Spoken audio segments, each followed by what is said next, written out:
Hello everyone, welcome to our channel. So आमे वर्तमान जाए पढ़ी आसले आलोकर केमती प्रतिफलन होउछि। ता सहित आमे पढ़थिले रोथला जोटा वर्तुल दर्पण रोथला। ता भीतर आमे अवतल दर्पण देखिले, देन देखिले आमे उत्तल दर्पण एवं सेगुडी केमती हमर प्रतिबिंब सृष्टि होउछि जदि गोटे वस्तुटा आमे ता सामने रखुछे। तो सेगुडी आमे कर देथिले एवं तार क्वेश्चंस किछ भी सॉल्व करथिले। आज आमे देखिबा आलोकर प्रतिसरण केमती होउछि एवं ता रिलेटेड किछि प्रॉब्लम्स भी करिवा। आ जदि वीडियो माने ठीक ठाक लेंथ रो रहला देन आमे लेंस विषय पढ़िबा। Okay, so start करिवा। आलोकर प्रतिसरण। अच्छा पिला माने तुमे केबे केबे जाइथिबो जदि नई रे गाधेया को जाओ बा पोखर रे मेनली तुमको देखा जाय भलसे। पोखर रे तुम जे देखिबो पोखरी देखबा नई रे बेटर रहइबो। तुम तार तळ सरफेस टाको देखिबो जदि निर्मल जल थियो माने ता तळटा देखा जाउथो, ताल तुमको लागिबो कि तळटा टिके ऊपर को उठी कि रहला देखा जाउछ। माने सपोज एटा रहला अछि कि आदर वीडियो जस्ट अ सेकंड ना वीडियो तो नहीं। तो एटा तुमे देखि दियो। सपोज एटा नई रो सरफेस टा जदि एक्चुअल रे एई लेवल रे थिबो तार जोटा तळ बाली लेयर टा तुम जदि कहउछ तुमको देखा जाउथबो पाखा कि एई लेयर रे, तो तुमको लागुथबो कि एते हाइट को केमते ऊपर उठछि। तो एटा कोन पई होछि ना आलोकर प्रतिसरण पई होछि। आ गोटे एग्जांपल देखिबा। तुमे देखो गोटे काच ग्लास टे नबो, ता भितर पानी रख देबो आ ता भितर लेंबुटे पकई तुमे देखिबो। तो लेंबुटा साइज हमु टी बड़ देखा जाय। सेटा कोन पई देखा जाय? एई आलोकर प्रतिसरण जो देखा जाय। आ गोटे भी एग्जांपल एटी देखो, काच ग्लास टे रखाइछि। काच ग्लास भितर देखि पारथो दुटा पेंसिल रखाइछि। एटा गोटे पेंसिल, एटा गोटे पेंसिल। तो पेंसिल तुमे देखि पारछो एई जगह रे जोठी माने वायु रो सरफेस आ पानी रो सरफेस अछि, ता भितर जो रहिला माने सेई इंटरसेक्शन पॉइंट रे सेई जगह देखि पारथु एटा भांगिला वाला देखा जाउछि पेंसिलटा। एटा देखि पारछो भांगिला वाला देखा जाउछि। एटा कोन पई होउछि? एटा जे तुमे केबे नोटिस करनो ताले एबे माने वीडियो पॉज करिके तुमे ग्लास रे पकेके देखो। काच ग्लास रे गोटे पेंसिल टे पकेके देखो बा किछि स्ट्रॉ जदि किछि भी थिबो आ साइड रो तुमे देखिबो तुमको एमते देखा जिवो भांगिला भलिया। तो एटा कोन होउछि ना आलोक जेतले गोटे माध्यम रो आ गोटे माध्यम को जाउछि माने स्वच्छ माध्यम को तिर्यक भाव रे प्रवेश करछि। तो जो रहिला द्वितीय माध्यम सेते तार संचारण रो दिग बदल जाय। आ ए घटनाटा को आमे आलोकर प्रतिसरण बोली कहि थाउ। एठी कोन हैला जेतले नई केस रे देखिलो, नई केस रे कोन होतला एइटा रहला वायु, एटा रहला जल। तो दीटा अलगा अलगा माध्यम हमर रहिला। एठी भी सेया वायु माध्यम तळे जल माध्यम। तो सेई जो माध्यम रो जो दीटा का माध्यम जोटा कंजक्शन लेयर रहिला सेई लेयर रे ही तुमको देखा गला। काहे कि ना प्रतिसरण बेले आलोकर हमर गति रे परिवर्तन होइथाय। तो गति रे जेहेतु परिवर्तन होइथाय तो सेई अनुसार जो बाटरे जिबा कथा टिके अलगा बाटरे जाए, तेणु करी हमको देखा जाए कि भांगिला भलिया बा लेंबुटा टिके बड़ देखा जाउछि बा जा तुमे देखुछ प्रतिसरण रो उदाहरण। तुम बही रे देछि गोटे एक्सपेरिमेंट देछि आयताकार काच स्लैब मध्य रे प्रतिसरण केमती होछि। तार माने चित्रटा को मु देखौनी, सेटा एक्सपेरिमेंट तुम क्लास रे कर परिबो, तुम टीचर बतै परंती नहले तुम निजे भी घरे कर परिबो। ठीक अछि। ता पई एमती दीटा क्लिप नबो, मुनिया वाला क्लिप क्लिप कलानी ए जो पिन एमती मुनिया वाला जो पिन थाए एमती दीटा नबो। तापरे एपटे नै करी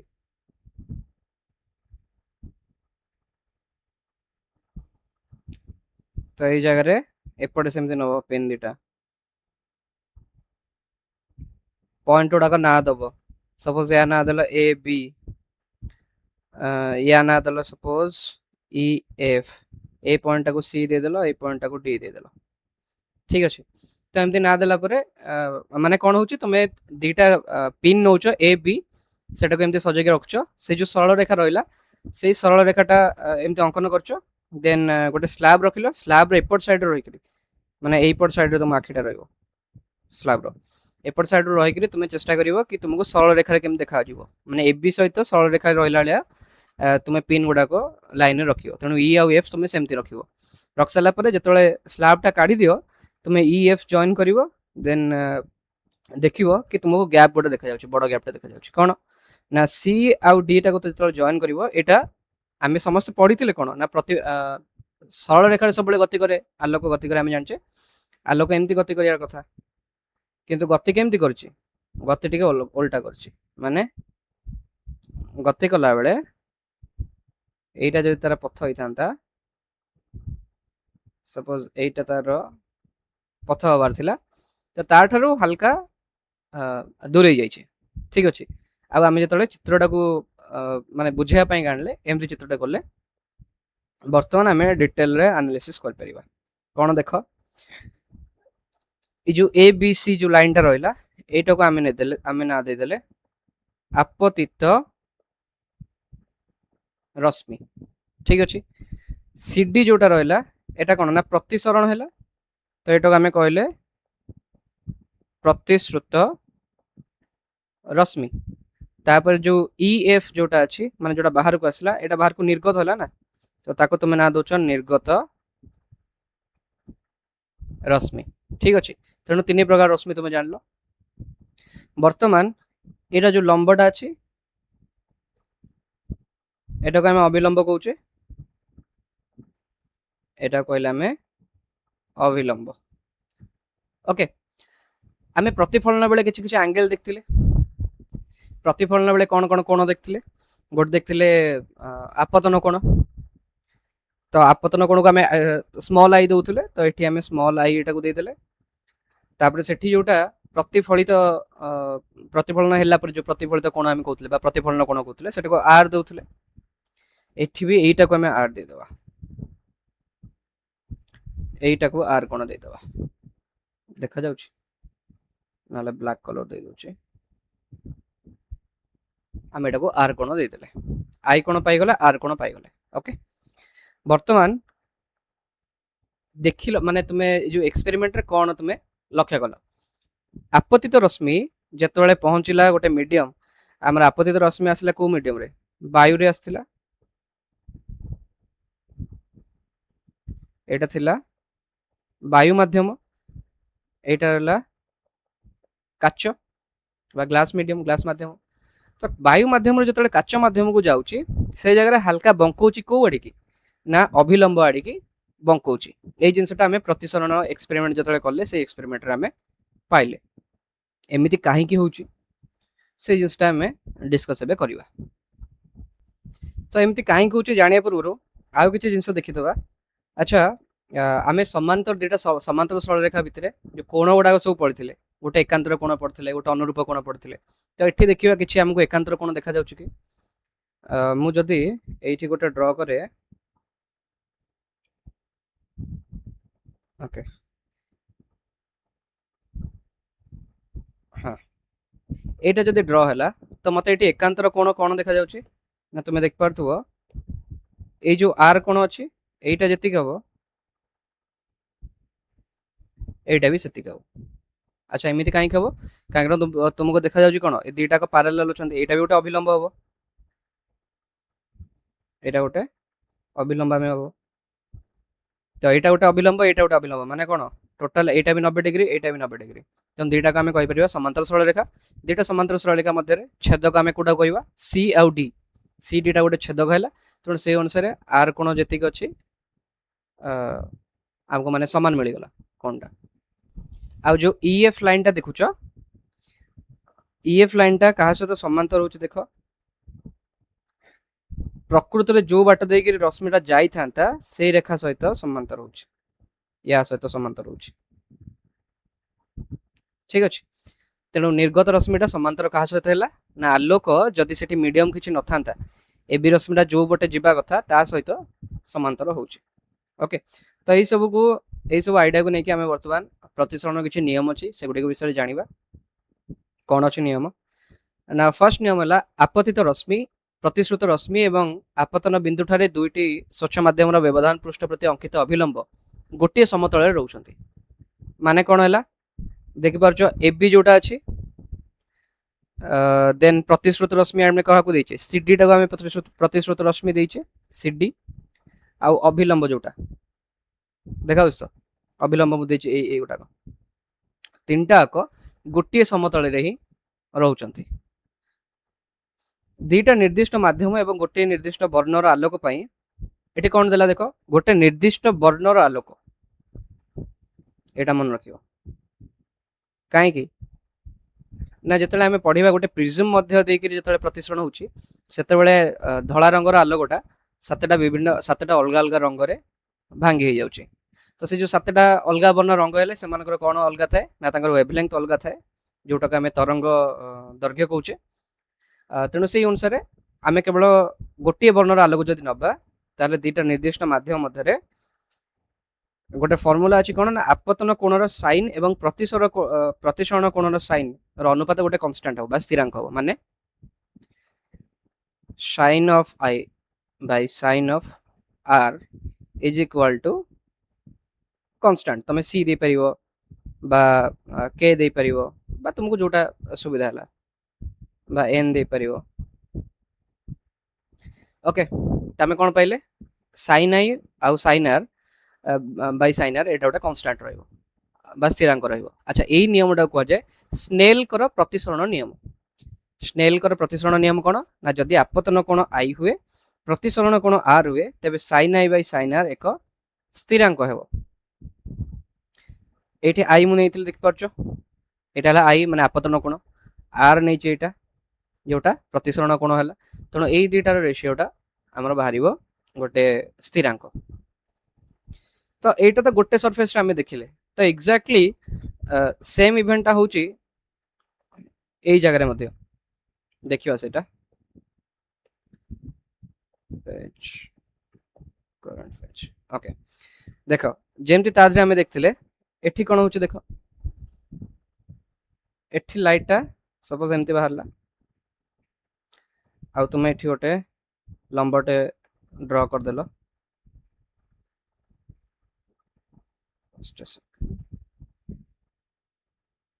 हाँ लंबटा में ड्रा कर देले तो एईटा को तुमे नै जाओ प्रथम माध्यम माने ग्लासटा हला प्रथम माध्यम आ वायुटा हला द्वितीय माध्यम। तो ठीक से जिनस पाइबो एठी गोटे नब एटा कहबो आई माने कोन आपतित सॉरी आपतन कोण तापरे एटा कहबो आर एटा हला प्रतिश्रुत कोण बा प्रतिसरण कोण एग्जैक्टली कोन को जाउची हाँ प्रतिसरण कोण।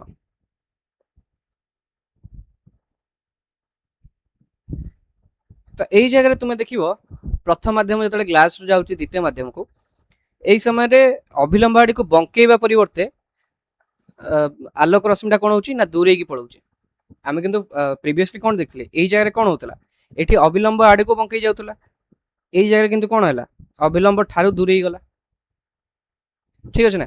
ता माने कोन जानले ना ए दुईटा माध्यम मध्य किछ गोटे पार्थक्य रहउची को गोटे जिंसर पार्थक्य रहउची जहा पईका आमर आलोकटा केतेबेले अविलंब पाखक बंकौची केतेबेले अविलंब ठारू दूरे जाउची। तो से जो माने आमे पार्थक्य जोटा रहउची सेटा को आमे कोन कहबा ताको आमे कहउचे प्रतिसरणांक ताको आमे कहले प्रतिसरणांक। तो ए जो देखले sin I by sin R आमे कहले गोटे स्थिरांक हबो से स्थिरांकटा को ही प्रतिसरणांक कहउचे।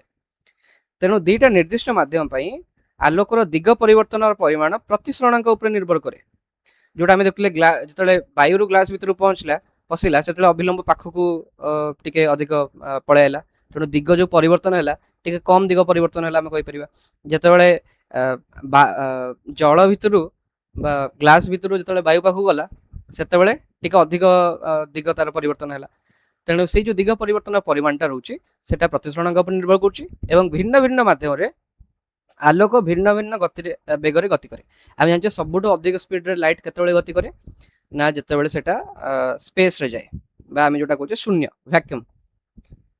तो शून्य माध्यम रे आलोकर बेग सर्वाधिक अटे आउ तार स्पीड केते ना 3 × 10⁸ मीटर पर सेकेंड माने पाखापाखि तुम कहि परियो 3 लाख किलोमीटर प्रति सेकेंड रे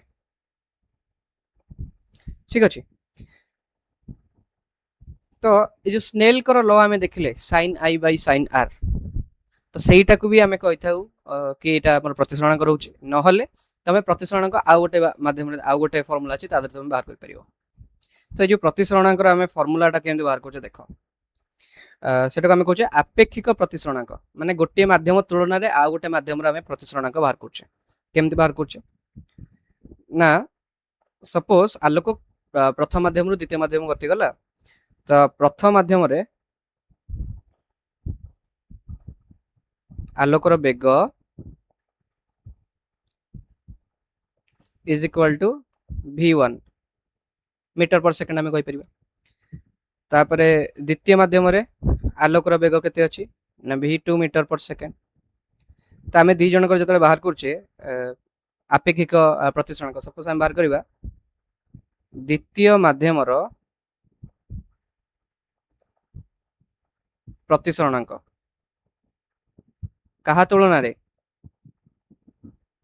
ପ୍ରଥମ ମାଧ୍ୟମ ତୁଳନାରେ। ତ ଏଟାକୁ ଆମେ କେମିତି ବାହାର କରିପାରିବା, ସୋ ଏଇଠି ତୁମେ ଲେଖିବ କ'ଣ ନା v1 by v2, v1 by v2 ମାନେ ଆଲୋକର ବେଗ ପ୍ରଥମ ମାଧ୍ୟମରେ ଯେତିକି ରହିଲା ବାଇ ଆଲୋକର ବେଗ ଦ୍ୱିତୀୟ ମାଧ୍ୟମରେ ଯେତିକି ରହିଲା। ଠିକ ଅଛି, ତେଣୁ ଆମେ ଏଟାକୁ ରିପ୍ରେଜେଣ୍ଟ କେମିତି କରେ ନା n/1। n ମାନେ ଆମେ କହିଲେ ପ୍ରତିସରଣାଙ୍କ ପାଇଁ ଗୋଟେ ନମ୍ବରଟେ ନେଉଛି, ଦ୍ୱିତୀୟ ମାଧ୍ୟମର ପ୍ରତିସରଣାଙ୍କ ବାହାର କରୁଛେ ପ୍ରଥମ ମାଧ୍ୟମ ତୁଳନାରେ, ଆଉ ଏଟା ବାହାରିଲା ରେସିଓ v1 by v2। ତ ଯଦି n12 ବାହାର କରିବ v2 by v1। ଏଠି ତୁମେ ଦେଖ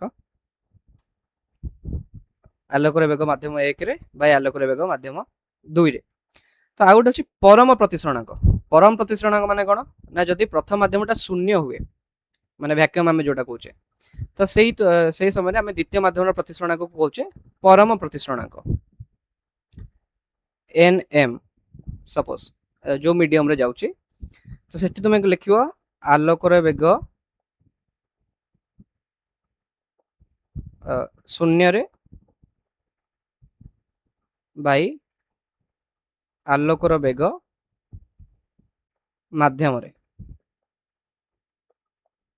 ମାନେ ଯୋଉ ମାଧ୍ୟମରେ ଆଲୋକଟା ପ୍ରବାହିତ ହେଉଛି ବା ଫ୍ଲୋ ଆମର ଆଲୋକଟା ପାସ୍ କରୁଛି, ସେଇ ମାଧ୍ୟମରେ ଆଲୋକର ବେଗଟାକୁ ଆମେ ତଳେ ରଖିବା, ହରରେ ରଖିବା। ତ ଏଇଟା ମୁଁ ଏମିତି କାହିଁ କହୁଛି ନା ତୁମେ ଦେଖିବ ଏଇ ଯୋଉ ପ୍ରତିସରଣାଙ୍କ ରହୁଛି କେବେ ବି 1 ଠାରୁ ତଳକୁ ଯିବ ନାହିଁ। ଏଇ ଯୋଉ ପ୍ରତିସରଣାଙ୍କ n ରହୁଛି ଏଇଟା କେବେ ବି 1 ତଳକୁ ଯିବ ନାହିଁ। କାହିଁକି ନା ଆଲୋକର ବେଗ ଯୋଉ ଶୂନ୍ୟରେ ରହୁଛି ଗତି କରିଲା ବେଳେ, ଆଲୋକର ବେଗ ଶୂନ୍ୟରେ ସବୁଠୁ ଅଧିକ ଆମେ ଜାଣିଛେ। ତ ଯେତେବେଳେ ଶୂନ୍ୟରେ ଗତି କରୁଛି ସବୁଠୁ ଅଧିକ ବେଗ ରହିଲା, ତଳେ ଯେକୌଣସି ବି ମାଧ୍ୟମରେ ଗତି କରୁ ଆଲୋକର ବେଗ ଯେତେବେଳେ ସ୍ଲୋ ମାନେ କମ ରହିବ। ତେଣୁ ଉପରେ ଗୋଟେ ବଡ କ୍ୱାଣ୍ଟିଟି ତଳେ ଗୋଟେ ଛୋଟ କ୍ୱାଣ୍ଟିଟି, ମାନେ ଉପରେ ସପୋଜ 5 ରହିଲା, ତଳେ ସପୋଜ 4 ରହିଲା, ତ ଏଇଟା ସବୁବେଳେ 1 ଠାରୁ ବଡ ହବ ନା ନାହିଁ। ତେଣୁକରି କୌଣସି ବି ମାଧ୍ୟମର ପ୍ରତିସରଣାଙ୍କ କେବେ ବି 1 ତଳକୁ ହବ ନାହିଁ, ସବୁଠୁ ମିନିମମ ଯାଇପାରିବ 1। ଆଉ ସେଇଟା କେତେବେଳେ ହବ ଯେତେବେଳେ ମିଡିୟମଟା ତମେ ଶୂନ୍ୟ ନେଇଥିବ। ଠିକ ଅଛି, ତେଣୁକରି এই ଫର୍ମୁଲାରେ ମୁଁ ସବୁବେଳେ ମନେ ରଖେ କି କୌଣସି ମାଧ୍ୟମରେ ଯଦି ମୋତେ ପ୍ରତିସରଣାଙ୍କ ବାହାର କରିବାର ଅଛି, ତାହେଲେ ଯୋଉଟା ସବୁଠୁ ଅଧିକ ରହିବ, ସବୁଠୁ ଅଧିକ ରହୁଛି ଆଲୋକର ବେଗ ଶୂନ୍ୟରେ, ତ ସେଇଟାକୁ ମୁଁ ସବୁବେଳେ ଲବରେ ରଖିଦିଏ, ତ ମିଡିୟମଟାକୁ ମୁଁ ତଳେ ରଖିଦିଏ, ହରରେ ରଖିଦିଏ। ତ ଏଇ ଫର୍ମୁଲାରେ ତୁମେ ମନେ ରଖିପାରିବ ପ୍ରତିସରଣାଙ୍କ। କାରଣ ନର୍ମାଲି ତୁମ ଷ୍ଟାଣ୍ଡାର୍ଡରେ ମୁଁ କହୁଛି ତୁମର ଏଇ ଜିନିଷ ଗୁଡ଼ା ମନେ ରହିପାରିବନି ସହଜରେ, ବିକଜ ବହୁତ ଗୁଡ଼େ ତୁମକୁ ମାନେ ଫିଜିକ୍ସ ପଢ଼, କେମିଷ୍ଟ୍ରି ପଢ଼, ମ୍ୟାଥମେଟିକ୍ସ ପଢ଼, ବହୁତ ସବଜେକ୍ଟ ତୁମକୁ ପଢ଼ିବାକୁ ପଡ଼ୁଛି। ତେଣୁକରି ଫର୍ମୁଲା ମନେ ରଖିବା ଟିକେ ଡିଫିକଲ୍ଟ ହୁଏ। ତ ଏଇ ୱେରେ ମନେ ରଖିଲେ ତୁମକୁ ସହଜ ହବ। ଠିକ ଅଛି, ସୋ ଆମେ ଜାଣିଗଲେ ବର୍ତ୍ତମାନ ଏଇଟା। ହଁ, ସେ ଆଲୋକର ବେଗ ଶୂନ୍ୟରେ ଆମେ ସି ଲେଖୁଛେ ନର୍ମାଲି, ତା ତଳଟାକୁ ଭି ଲେଖୁଛେ, ତ ସେଇଟା C ଲେଖିଛେ C by V. C ହଉଛି ଆଲୋକର ବେଗ ଯୋଉଟା ଶୂନ୍ୟରେ ରହୁଛି, ଭି ହଉଛି ସେଇ ମିଡିୟମରେ ବେଗ। ଓକେ, ସୋ ତୁମ ବହିରେ କିଛି ଏକ୍ସାମ୍ପଲ ଦେଇଛି, ମାନେ କାଚରେ ଦେଇଛି, ଟର୍ପାଇନ ଦେଇଛି, ତରଳୀକୃତ କ୍ୱାର୍ଟଜ ରହୁଛି, ବେଞ୍ଜିନ୍ କ୍ରାଉନ କାଚ, ଏଇସବୁ ମାଧ୍ୟମରେ କେମିତି ଆମର ରହୁଛି ଆଲୋକର ବେଗ କେତେ ରହୁଛି ଆଉ ତାର ପ୍ରତିସରଣାଙ୍କ କେତେ ରହୁଛି ସେଗୁଡାକ ଦେଇଛି। ତୁମେ ସବୁଠାରୁ ଅବଜର୍ଭ କଲେ ଜାଣିପାରିବ ଆଲୋକ ସବୁଠୁ ଅଧିକ ବେଗରେ ଗତି କରିବ ଶୂନ୍ୟରେ ହିଁ କେବଳ। ସୋ ଗୋଟେ ମାଧ୍ୟମରେ ଆଲୋକର ପ୍ରତିସରଣର ଦକ୍ଷତା କାହା ଉପରେ ନିର୍ଭର କରୁଛି? ବିକଜ ଆମେ ଦେଖିଲେ ଶୂନ୍ୟରେ ତ ଏତେ ସ୍ପିଡରେ ଗତି କରୁଛି, କିନ୍ତୁ କାଚରେ ଆସିଲା ବେଳକୁ ସ୍ଲୋ ହେଇଯାଉଛି, ପାଣିରେ ଆସିଲା ବେଳକୁ ସ୍ଲୋ ହେଇଯାଉଛି। କାଚରେ ତୁମେ ପ୍ରତିସରଣକ ପାଖାପାଖି 1.5 ପାଇବ, ପାଣିରେ ତୁମେ ପାଇବ 1.33। ତ ଏଇସବୁ ଅଲଗା ଅଲଗା ଯୋଉ ପ୍ରତିସରଣକ ରହୁଛି କାହିଁକି ରହୁଛି ନା ସେଇଟା ରହୁଛି ସେଇ ମାଧ୍ୟମର ଆଲୋକୀୟ ଘନତା ଉପରେ ନିର୍ଭର କରୁଛି। ଆମେ ଯୋଉ ଘନତ୍ୱ ଦେଖୁଥିଲେ, ସପୋଜ ଗୋଟେ ବସ୍ତୁରେ ଘନତ୍ୱ ଦେଖୁଛେ, ତା ଦେହରେ ବସ୍ତୁତ୍ୱ କେତେ ରହୁଛି ଆମେ ଦେଖୁଥିଲେ କଣ ଘନତ୍ୱ ଯୋଉଟା କହୁଛେ ସେଟା ମାସ୍ ବାଇ ଭଲ୍ୟୁମ୍ ଆମେ କହୁଛେ ବସ୍ତୁତ୍ୱ ବାଇ ତାର ଯେତିକି ଆୟତନ ଅଛି। ତେବେ ସେଟା ସାନ୍ଦ୍ରତା କହୁଛ ଇଏ ଟର୍ମରେ, ନହେଲେ ଘନତା ବି ତୁମେ କହିପାରିବ। ତ ଯୋଉ ଆଲୋକୀୟ ଘନତ୍ୱ ରହୁଛି ଗୋଟେ ମିଡିୟମର ଗୋଟେ ମାଧ୍ୟମର ଆଲୋକୀୟ ଘନତ୍ୱ କେତେ ରହିଛି ତାରି ଉପରେ ଡିପେଣ୍ଡ କରୁଛି ଆଲୋକର ପ୍ରତିସରଣର ଦକ୍ଷତା। ତ ଏଇ ନମ୍ବରଟା ଏଇଟା ବସ୍ତୁତ୍ୱର ଘନତ୍ୱ ସହିତ କିଛି ତାର ସମ୍ପର୍କ ନାହିଁ। ମାନେ ତୁମେ କହିବ ଯେ ଗୋଟେ ବସ୍ତୁତେ ସପୋଜ ଆମେ ଦେଖିବା କଣ ଲୁହା, ତୁମେ କହିବ ଲୁହାର ତ ଘନତ୍ୱ ଅଧିକ, ତ ଲୁହାର ତ ଆଲୋକ ପାସ୍ ହିଁ କରିବନି, ତ ଆମେ ସେଟା କେମିତି କହିବା? ତେଣୁ ବସ୍ତୁର ଘନତ୍ୱ ସହିତ କିଛି ଫରକ ପଡୁନି ଆଲୋକୀୟ ଘନତ୍ୱର। ତ କିରୋସିନ ଆଉ ଜଳର ଏଇଠି ଏକ୍ସାମ୍ପଲ ଦିଆଯାଇଛି ତମ ବହିରେ। ଜଳର ପ୍ରତିସରଣାଙ୍କ 1.33 ଆଉ କିରୋସିନର ପ୍ରତିସରଣାଙ୍କ 1.44, କିନ୍ତୁ ତୁମେ ଯେତେବେଳେ ଘନତ୍ୱ ଦେଖିବ ଆକ୍ଚୁଆଲରେ କିରୋସିନର ବସ୍ତୁତ୍ୱ ଘନତାଟା ଜଳ ତୁଳନାରେ କମ ଅଟେ। ସେଇଥିପାଇଁକା କିରୋସିନଟା ଦେଖୁଛ ଜଳ ଉପରେ ଭାସିଥାଏ। କାହିଁକି ଭାସିଥାଏ? ଯେହେତୁ କିରୋସିନର ବସ୍ତୁତ୍ୱର ଘନତାଟା କମ ଅଛି ଜଳ ତୁଳନାରେ, ତେଣୁ ଯୋଉଟା କମ ରହିବ ସେଇଟା ସବୁବେଳେ ଭାସିବ। ତ ସେଇ ଜିନିଷଟା ଆମେ ଦେଖୁଛେ ଆଲୋକରେ ଡାଇରେକ୍ଟଲି ରିଫ୍ଲେକ୍ଟ କରୁନି, ଆଲୋକର ମାନେ ଫଣ୍ଡାମେଣ୍ଟାଲ୍ସ ଅଲଗା, ସେଟା କେବଳ ଆଲୋକୀୟ ଘନତ୍ୱ ଉପରେ ଡିପେଣ୍ଡ କରୁଛି। ତ କାଚଟା ଆମର ଗୋଟେ କଣ ହେଲା ନା ଆମେ କହୁଛେ ଗୋଟେ ଘନ ମାଧ୍ୟମ, ଆଉ ଲଘୁ ମାଧ୍ୟମ କାହାକୁ କହୁଥିଲେ ନା ଯୋଉ ଆମର ରହୁଥିଲା ବାୟୁ ରହୁଥିଲା। ତେଣୁ ଆଲୋକର ବେଗ ଯେତେବେଳେ ଗୋଟେ ଲଘୁ ମାଧ୍ୟମରୁ ଘନ ମାଧ୍ୟମକୁ ଯିବ ସେ ସମୟରେ ତାର ବେଗ କମିଯିବ। ଏ ବେଗ କମିଯିବା ସହିତ ସେଟା ଅବିଲମ୍ବ ଆଡକୁ ବଙ୍କେଇ ଆସେ। ତେଣୁ ଯୋଉ ଜିନିଷଟା ମୁଁ ସେତେବେଳେ କହୁଥିଲି, କଣ କହୁଥିଲେ ଏଠି, ହଁ ଦେଖ এইটা ଥିଲା ବାୟୁ। ବାୟୁରେ ଆଲୋକର ବେଗ କେତେ 3 ଇଣ୍ଟୁ ପାଖାପାଖି 3 ଇଣ୍ଟୁ 10⁸ ମିଟର ପର ସେକେଣ୍ଡ କହିପାରିବା। ଟିକେ ତ କମ ରହିବ କାହିଁକିନା ଏଇଟା ବାୟୁଟା ପୁରା ଭ୍ୟାକ୍ୟୁମ୍ ନୁହଁ। ତ ସପୋଜ କନସିଡର କଲେ 3 ଇଣ୍ଟୁ 10⁸ ମିଟର ପର ସେକେଣ୍ଡ। କାଚ ଭିତରେ କେତେ ହେଇଯାଉଛି 2 ଇଣ୍ଟୁ 10⁸ ମିଟର ପର ସେକେଣ୍ଡ। ପୁଣି ବାୟୁକୁ ଆସିଲା ବେଳେ 3 ଇଣ୍ଟୁ 10⁸ ମିଟର ପର ସେକେଣ୍ଡ। ତାମାନେ କଣ ଦେଖିଲ, ପ୍ରଥମ ମିଡିୟମରୁ ଯେତେବେଳେ ଦ୍ୱିତୀୟ ମିଡିୟମକୁ ଗଲା ସେ ସମୟରେ ତାର ବେଗରେ ହ୍ରାସ ଘଟିଲା, ତା ସହିତ ସେଟା ଅବିଲମ୍ବ ଆଡ଼ିକି ବଙ୍କେଇଲା। ଯିବା କଥା କେମିତି, ଏମିତି ଯିବା କଥା, ବଙ୍କେଇଲା କିନ୍ତୁ କେମିତି ଆକ୍ଚୁଆଲି ସେ ରେଖାଟା ଏମିତି ବଙ୍କେଇଗଲା। ଯିବାର ଥିଲା ଏମିତି, ସେ କିନ୍ତୁ ଏମିତି ବଙ୍କେଇ ଗଲା। ଠିକ ଅଛି ନା? କିନ୍ତୁ ଯେତେବେଳେ ସେଟା ଘନ ମିଡିୟମରୁ ଗଲା ଲଘୁ ମିଡିୟମକୁ, ଲଘୁ ମାଧ୍ୟମକୁ, ତ ସେତେବେଳେ ତାର ବେଗ ପୁଣି ବୃଦ୍ଧି ଘଟିଲା। ଏଠି ଦେଖିପାରୁଛ 2 ଇଣ୍ଟୁ 10⁸ ମିଟର ପର ସେକେଣ୍ଡ 3 ଇଣ୍ଟୁ 10⁸ ମିଟର ପର ସେକେଣ୍ଡ କୁ ଗଲା। ତା ସହିତ ସେଇଟା ଏଠାରେ ଏଇଟା ଦେଖିଦେବା, ଯିବାର ଥିଲା ଏମିତି, ଏମିତି ଯିବାର ଥିଲା କିନ୍ତୁ ଅବିଲମ୍ବ ଠାରୁ ସେଟା ଦୂରେଇ ଗଲା। ଠିକ ଅଛି। ସୋ ଏଇ ସବୁ ଜିନିଷ ଆମକୁ ଜାଣିବାର ଥିଲା।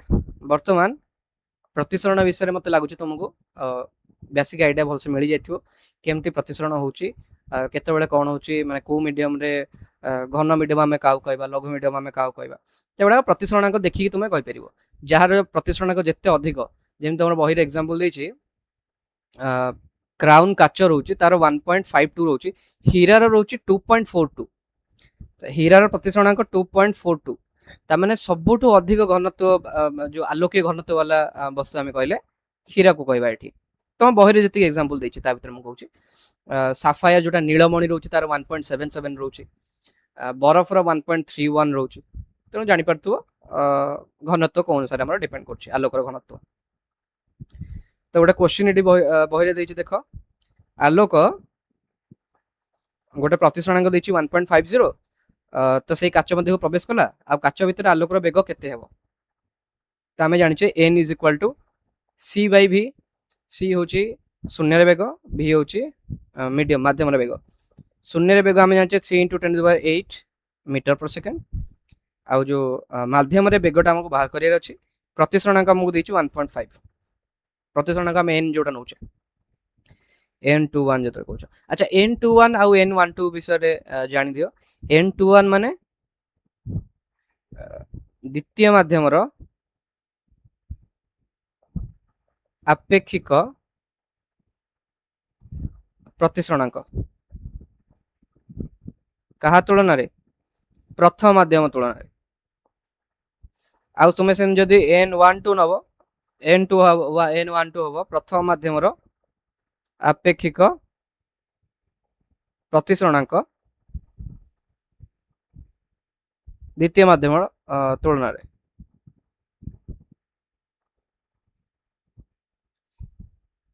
सो ये दुटा जिनस तुम्हें सियोर रहबो केतले जदि n12 भितर डिफरेंस पचा देला तो n12 हैला या n21 हैला एटा तो नॉर्मली तुम माने n21 ऊपर ही व्यवहार करियो n12 तुमको व्यवहार करिया नहीं तो तुम्हें 1.5 ही बाहर कलो is equal to 3 × 10⁸ by v so v हमर केते बाहरला बाहरियो 2 × 10⁸ मीटर पर सेकंड जोटा मु सेटे हले कहूतली हैला कि तो n21 तुम मारकल तुम जदि n12 पचार थांता n12 माने कोन तुम पचार थांता